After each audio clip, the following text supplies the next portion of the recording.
Bom dia, graça e paz. Eu sou o Marco Isabel. Eu sou a Isabel do Mar. Estamos aqui para mais um Em Família. O assunto dessa manhã é... Cuidado com a justiça própria.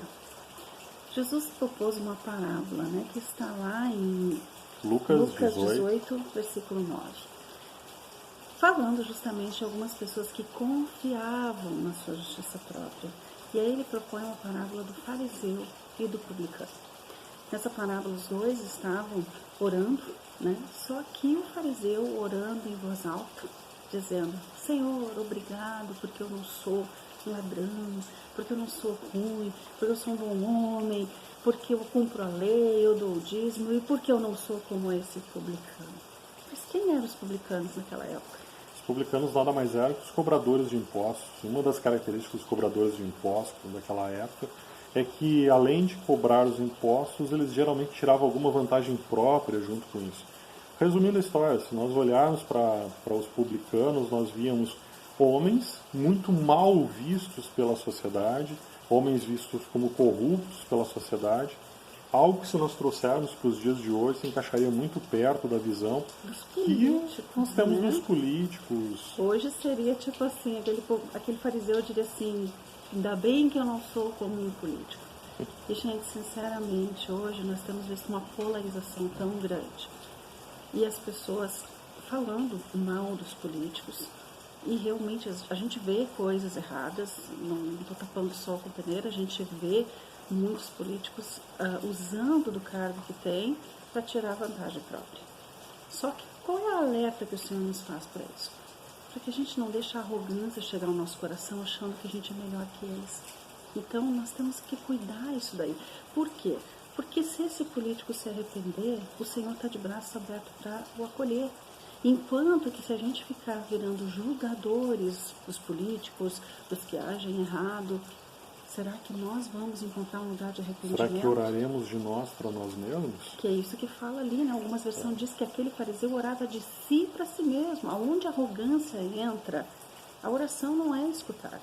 Aí, inclusive, ali o Senhor fala no final, no versículo 14, ele diz assim: ele digo que este homem, o publicano, e não outro, foi para casa justificado diante de Deus, porque quem se exalta será humilhado e quem se humilha será exaltado. Existe uma característica na vida desse publicano, se nós retornarmos para o versículo 13, assim, mas o publicano ficou à distância, nem ousava olhar para o céu, mas batendo no peito dizia: Deus tem misericórdia de mim, que sou pecador.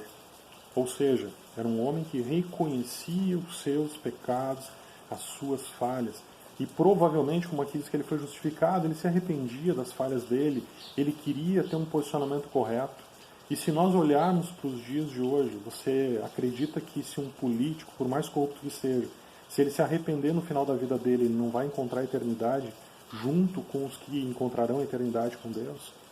Se nós olharmos para um juiz que julgue a vida inteira de uma forma não justa, se ele se arrepender no final da vida, você crê que ele não vai encontrar salvação? A palavra nos mostra exatamente o contrário, que todos nós, se nós nos arrependermos dos nossos pecados, se nós buscarmos a presença de Deus, se nós aceitarmos a Jesus como Senhor e Salvador das nossas vidas, nós encontraremos a salvação. Isso não vale somente para nós, mas vale também para qualquer político, para qualquer publicano que exista. Ou seja, basta o arrependimento, basta entregar a sua vida a Jesus. Não cabe a nós, não cabe a nossa família, e nós não devemos permitir dentro da nossa casa que nós estejamos assumindo um papel de Deus. Ou seja, não, eu julgo que esse aqui é totalmente errado, esse aqui vai para o inferno. E às vezes nós vemos as pessoas agindo como se realmente fulano, beltrano não tenham salvação, não tenham mais solução para a vida deles. Esses daí com certeza são o diabo em pessoa e vão para o inferno. Nós não podemos deixar o nosso coração se encher disso, sabe? Não quer dizer que a gente não possa ter sede de justiça, bem pelo contrário.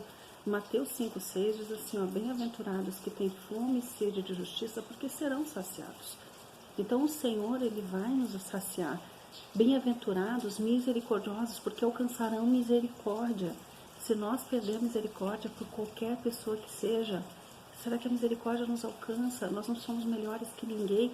Se você age corretamente no seu dia a dia, se eu busco agir correto no meu dia a dia, esse é um compromisso meu com Deus. Eu não estou fazendo isso em benefício próprio, é um compromisso pessoal. Então, se eu não usar de misericórdia com alguém, dizendo que essa pessoa não tem mais solução, será que eu tenho misericórdia sobre a minha Com a vida? mesma intensidade que nós julgarmos, nós seremos julgados. Olha, versículo 9, Mateus 5:9. Bem-aventurados os pacificadores, por serem chamados filhos de Deus. Bem-aventurados os perseguidos por causa da justiça, porque deles é o reino de Deus.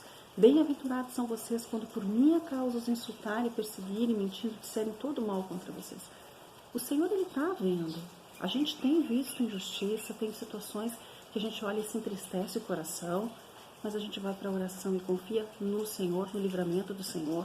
Oramos para que as autoridades, para que as pessoas, vou chamá-las de publicanos, mas vocês sabem quem são essas pessoas, que os publicanos venham encontrar o Senhor, ter a sua vida transformada também, porque tanto nós quanto eles, quanto mais cruel dos seres humanos, carece da misericórdia do Senhor. Todos estamos no mesmo patamar, não podemos nos colocar acima de ninguém. Existe uma brincadeirinha, a gente vê mais lá, da questão do pessoal desejando que caia um raio sobre o Congresso Nacional. E aí nós paramos para analisar, e não tem como não vincular, Lucas 9:54 diz assim, ao verem isso, os discípulos Tiago e João perguntaram, Senhor, queres que façamos cair fogo do céu para destruí-los? Mas Jesus, voltando-se, os repreendeu, dizendo, vocês sabem de que espécie de espíritos são, pois o Filho do Homem não veio para destruir a vida dos homens, mas veio para salvá-los. E aí dentro da nossa casa, na nossa família, nós temos tido entendimento de que espírito nós somos, de que Deus busca a salvação e não a destruição. Seria muito simples para Deus mandar fogo sobre qualquer lugar, sobre qualquer autoridade e destruir, mas o objetivo de Deus, Deus é misericordioso, Ele quer que essas pessoas também encontrem a salvação. E nós precisamos ter a mesma visão de Deus. A nossa justiça tem que ser alinhada à justiça de Deus. Lembrando, né, Tiago nos adverte, a ira dos homens não opera a justiça de Deus. Então, sonda o seu coração. Será que eu estou irada? Será que o sentimento que eu estou tendo sobre essas pessoas que deveriam estar abençoando o povo e não estão, né? Será que o sentimento que eu estou tendo é um sentimento de ira? É um sentimento de raiva? Eu não estou falando para aceitar tudo pacificamente, isso nem é correto. Mas ter respeito, ter a consideração. E o nosso principal papel como igreja está lá em 1 Timóteo 2:1. Diz assim, ó, antes de tudo recomendo que façam súplicas, orações, intercessões e ações de graça por todos os homens, pelos reis e por todos que exercem autoridade, para que tenhamos uma vida tranquila e pacífica, com toda piedade e dignidade. Isso é bom e agradável perante Deus, nosso Salvador, que deseja que todos os homens sejam salvos e cheguem ao conhecimento da verdade. Ou seja, se nós olharmos aqui, qual é a recomendação de Deus? Que nós estejamos orando pelas autoridades. Para quê? Para que nós tenhamos uma vida tranquila e pacífica. Por quê? Porque o desejo de Deus é que todos cheguem ao conhecimento da verdade, todos cheguem a encontrar a salvação. Ou seja, o desejo de Deus nunca foi de destruição, mas sim de que encontrem a salvação, encontrem a verdade. Também a palavra de Deus nos mostra lá em Tito 3:1, lembrem a todos que sujeitem os governantes às autoridades, sejam obedientes, estejam sempre prontos a fazer tudo o que é bom. Não caluniem ninguém, sejam pacíficos e amáveis e mostrem sempre verdadeira mansidão para com todos os homens. Então, qual o nosso papel nesse tempo? Nosso papel é de julgar, nosso papel é de condenar, nosso papel é de querer ver a destruição? Não, nosso papel é de querer ver a salvação. Nosso papel é de intercessor, nosso papel é de estar orando, buscando de Deus, até porque quem institui autoridades é Deus, quem tira e coloca autoridades no poder é Deus. Então que nós estejamos orando para que o Deus converta em corações bons esses publicanos que são maus, ou que esses publicanos sejam substituídos. Então, assim, um alerta que nós queremos deixar, sonda o seu coração. Veja se no seu coração o que você está dando lugar é a vontade do Senhor, ou é a raiva, ou é a ira. Porque nesse período de polarização, é tanto sentimento ruim sendo instaurado, despertado nas pessoas, nós temos que vigiar contra isso. Por quê? Porque se nós deixarmos a ira falar mais alto, a gente perde a nossa sobriedade Em nenhum momento Deus quer que a gente perca a nossa sobriedade. Então, assim, olha primeiro o seu coração. Veja se você está colaborando espiritualmente. Não estou falando com relação a ser omisso. Não, vou me omitir porque esse assunto é entre outras pessoas, eu sou religioso, não tenho que me envolver com isso. Não, não é isso. Você não pode ser alienado da sociedade. Mas tudo que você fizer, faça com sobriedade dentro da palavra. E o primeiro momento, olha o teu coração. Como é que está o teu coração? Você tem misericórdia dessas pessoas? Porque essas pessoas hoje elas podem estar desfrutando do melhor pela questão financeira. Mas e depois? Assim como o Espírito de Deus quer que todos os homens sejam salvos, esse também tem que ser o nosso sentimento para com todas as pessoas, independente da posição que ela tenha. Exatamente, que saibamos reconhecer o Espírito que habita em nós, saibamos reconhecer a direção que o Espírito Santo nos dá, e nós oramos que Deus esteja abençoando a tua família, que você não deixe entrar nenhum sentimento que não pertence ao Senhor dentro do seu coração, do coração dos seus familiares, que o seu lar seja um lar de bênção, um lar de intercessão nesse momento difícil, que você esteja participando dos jejuns que são levantados, que você esteja participando das orações que são levantadas a favor do nosso país.